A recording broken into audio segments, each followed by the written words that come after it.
Recipe for Success was developed by the Anthropology Department at the University of North Carolina at Greensboro to provide nutrition education to low-income, SNAP-Ed eligible individuals, families, and households in the Triad area. Recipe for Success receives funding from the United States Department of Agriculture through the North Carolina Department of Health and Human Services. Nutrition educators teach both children and adult curriculums that focus on choosing healthy food options, food budgeting, food safety, gardening, and physical activity. Classes and events are held in public schools and youth education centers across the region, as well as community centers, health fairs, public libraries, and other facilities which serve the population. My name's Arthur Murphy.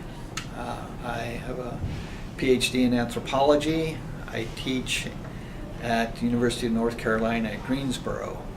I have been working on the Recipe for Success project since 2005, which makes that 12 years now. I am a health educator and research scientist with Recipe for Success. I've been working for this program for 3 years.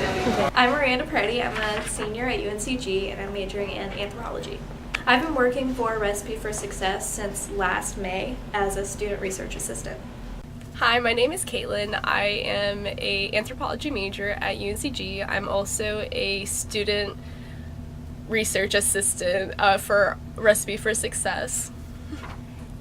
My name is Samira Dada, and I have a degree from UNC Chapel Hill in Sociology and Women's and Gender Studies, and I'm currently a nutrition educator with the Recipe for Success program at UNCG. My name is Lauren Persons. My undergrad is in sociology with minors in psychology and nonprofits, and I got a master's in social work. My name is Jennifer Hill, and I've been in this position at Recipe for Success since 2005. I set up the program and get our clients into our group so that our lovely teachers here can talk to them about healthy food. I have a degree in history, one in business, and one in anthropology. I'm Kimberly Teitelbaum. I've been with Recipes for Success since 2014 or 15. I don't know. I don't remember now. The years start to blend. I am the program evaluator and I am a nutrition educator. My master's degree is in educational psychology. I originally got involved with nutrition education when working with refugees and immigrants in Atlanta, and then when I came to North Carolina, I was contacted by the state SNAP-Ed coordinator who knew of the work that we had done in Atlanta and asked me if I'd be interested in starting a similar program here in North Carolina.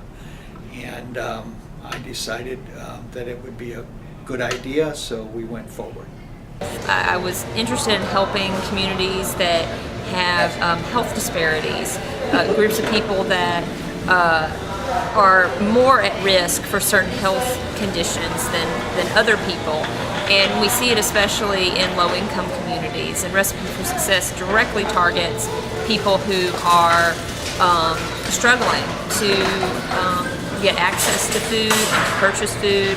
So this is a program that I really value in the way that we reach people who have dietary nutrition needs.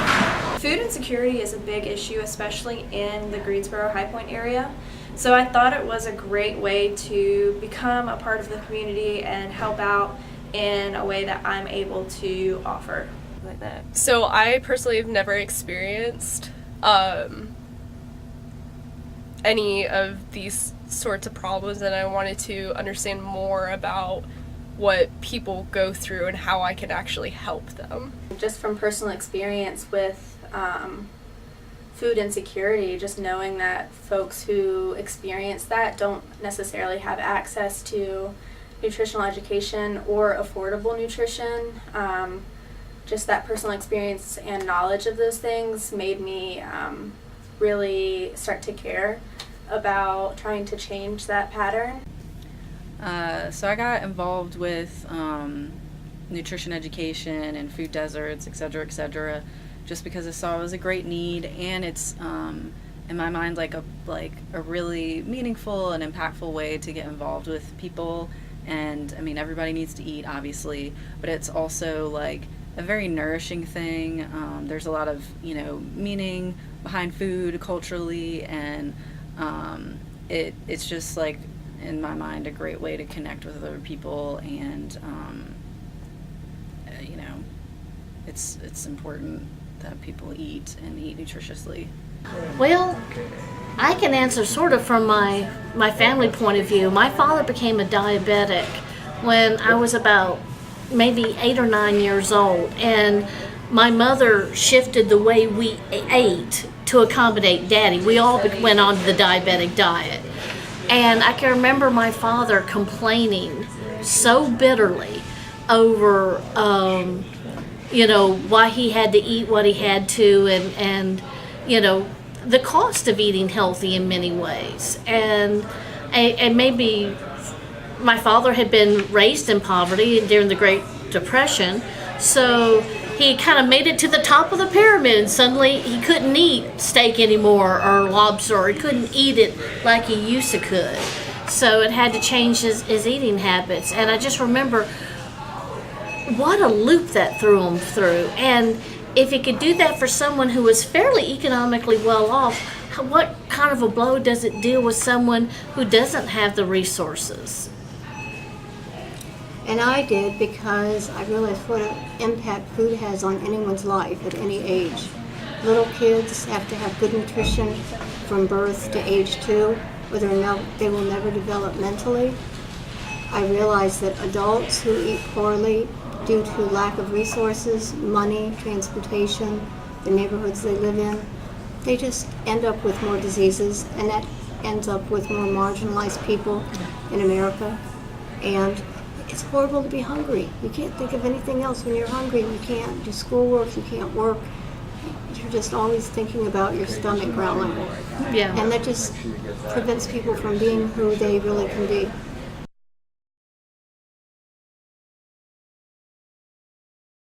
I can't recall a specific.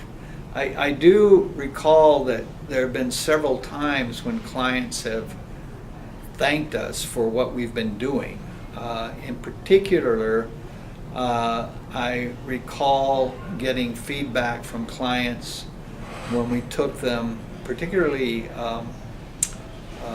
clients from Latin America, when we took them through grocery stores in the United States to show them how pricing is done and how the different displays are set up.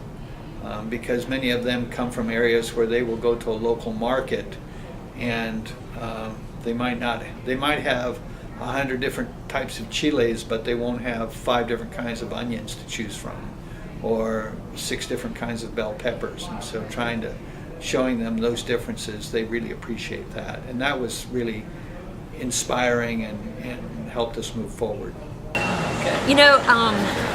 What's great is that I get to work with people just about every day, and I get to feed them new foods and get them to try things maybe they've never tried before. And I think my favorite is when someone gets a fruit or a vegetable that they've never had before, or they didn't think they liked or didn't like in the past. I get all these excuses from people. Oh, I don't eat that. Well, just try it and see what you think. And they try it and they like it, and it's so wonderful to see that. And they're like, oh, well, where's the recipe? Let me get the recipe. And and it's usually something healthy and nutritious.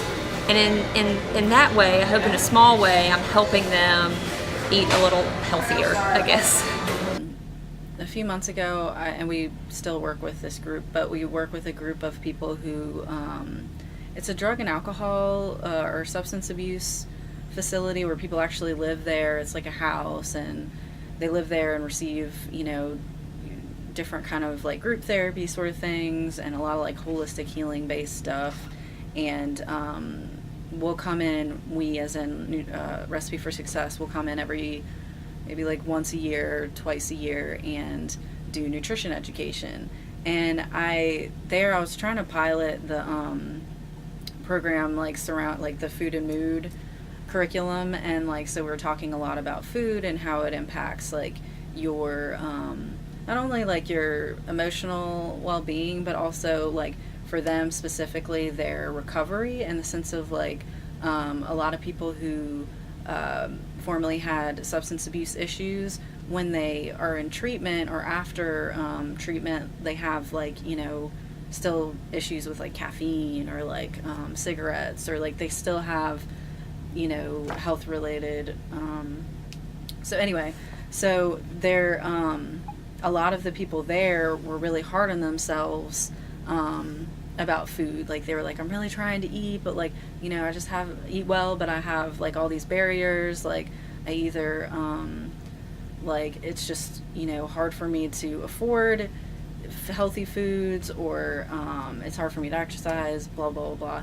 And I kept on noticing a pattern that they were being hard on themselves, and I tried to you know, tell them that it's difficult for everyone. It's challenging for excuse me, even if you have money, you don't have money, like it's challenging to eat healthy for everyone. And there's a lot that that's involved in food, especially like psychologically.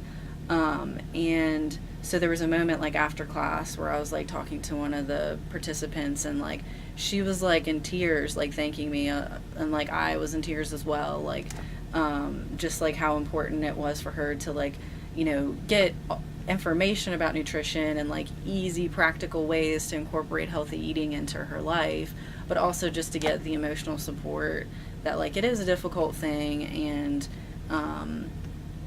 you know, it's just a difficult thing, but it's very possible and doable if you have somebody who can show you just like little shortcuts or simple things, some simple practical things, not just standing in front of you telling you to eat better, because that's not really helpful to anybody. Right. But yeah, that was a special moment for sure.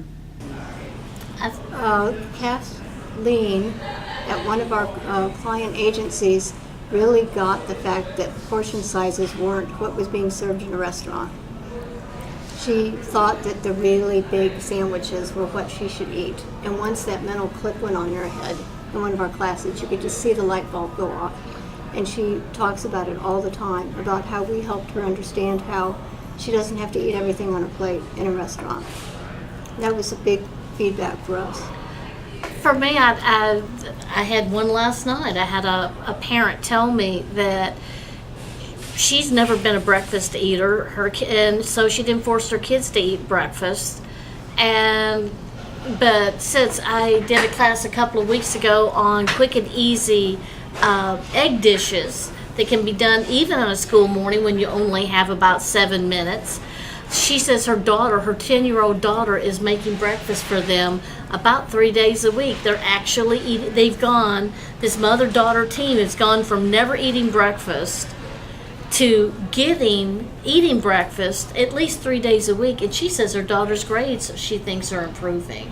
So that's the closest you get to instant feedback that we're on the right track. We're helping people make day-to-day differences in their lives, and it all comes down to the impact that food has on them.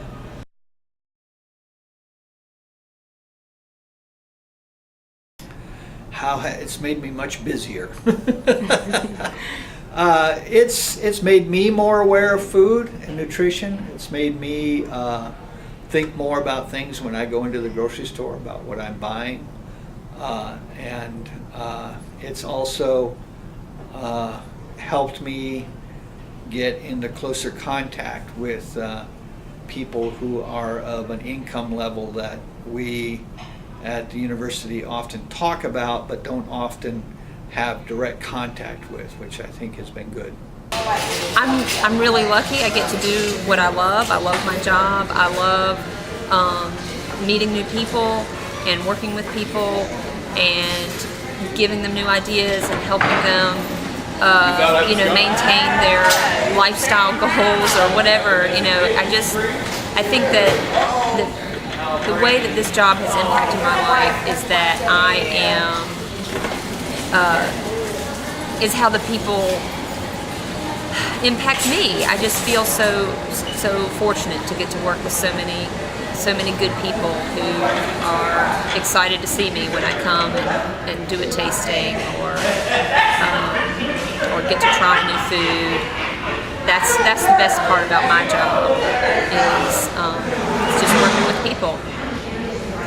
Yeah, so my role in the project has absolutely impacted my life. I've only been here for 8 months. I feel like that's shorter than most of our other full-time staff, but I've already learned how to eat to better serve my body and how to eat in a mindful way. And I've learned a lot of gardening skills and how to connect folks that we garden with. So we're gardening with students, but how to connect them with their food and where it comes from, and just to, Yeah, it's for sure impacted my life in a lot of ways. I mean, on a personal level, since I started working for this program, I've, tried to adopt like a my plate way of eating. Because, I mean, in my mind, like, if I'm going to tell people they should maybe eat a certain way, I should be eating that way as well. Or at least, like, trying to see what the real challenges are, so I can, like, be more compassionate to people when they're having issues eating well. But anyway, so I've definitely been eating a lot more vegetables and fruits and grains, whole grains, and varying my protein, basically doing all the things that my plate tells you to do. And I've really noticed a difference in my overall health and like well-being. I just feel a lot better. My focus and just like energy level has improved a lot. So, there's that personal level of things, but also like it's been, again, like I kind of maybe already touched on this when I was like in the previous answering the previous question, but I've had a lot of really positive feedback from people and how much like they appreciate Recipe for Success and like the skills that we're giving them and like just the support even, or the recipes, or like most people are generally like really appreciative for what we're doing, and so that's impactful. I mean, it's important for me to have a job where I feel like what I'm doing is like having a positive impact on people, and I do think that what we're doing in Recipe for Success or with the program is impacting people positively. So that's been really great. Oh Lord, yes. When I married my husband, he made it clear he would not eat certain things. He wouldn't eat broccoli, he wouldn't eat cauliflower. There was a whole variety of vegetables he wouldn't eat. So he became my test case. He has no idea how often he eats the very vegetables because I cook everything that I teach, and if I can get him to eat it and like it, I know I've got a shot at it. Especially getting kids to try vegetables that they've never tried before. That's the big challenge. If you can get a third grader to eat asparagus or cauliflower or broccoli, you're doing something right. It made me more conscious about what I eat, that I can't eat junk food when I feel like it. Do you make half your plate fruits and vegetables? Not every meal, but even in the Are evening, half your grains whole wheat or whole grain? during the week, yes. There we go. I can't say I always like them, but I do try. 5 out of 7 is a good score. I really like fruits and vegetables. I Oh, really well, do. So, But sometimes I want to stray into the junk food area, and this made me more aware of how I just shouldn't. well, I fought my weight my entire life, but it's made me more conscious of, I think I'll make a quick skillet meal for dinner. And, well, gosh, that's a lot of pasta and that's a fair amount of meat. I need to put some more veggies. Here's some mushrooms and some carrots, and here's some leftover Brussels sprouts that need a good home. It all goes into a sauce, and it all goes into a skillet. And I find myself trying to figure out, is there about a cup of vegetables in there to try to make sure that I have enough fruits and vegetables. I find myself eating my plate models. So I realized that my mom was right, that she fed us on my plate. Before she knew what it was? Yeah, because that's what good moms did. We ate Yeah. well, and we ate fruits and vegetables, and she was right. I think a big thing is getting people to understand that I had a mom the other week say, oh yeah, we eat vegetables at almost every meal.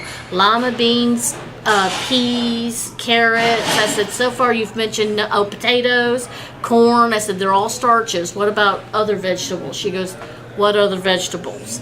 So we have to raise that consciousness, because a lot of people think if you get it in the produce aisle, it's a vegetable. That's not necessarily the case. My mom still tells me, eat a fruit and vegetable at every meal. That's she still- still it's- tells me that, even though I'm working here, It's a good, well, moms do that. Yeah. as if I forget. We nag. Yeah. But she was right.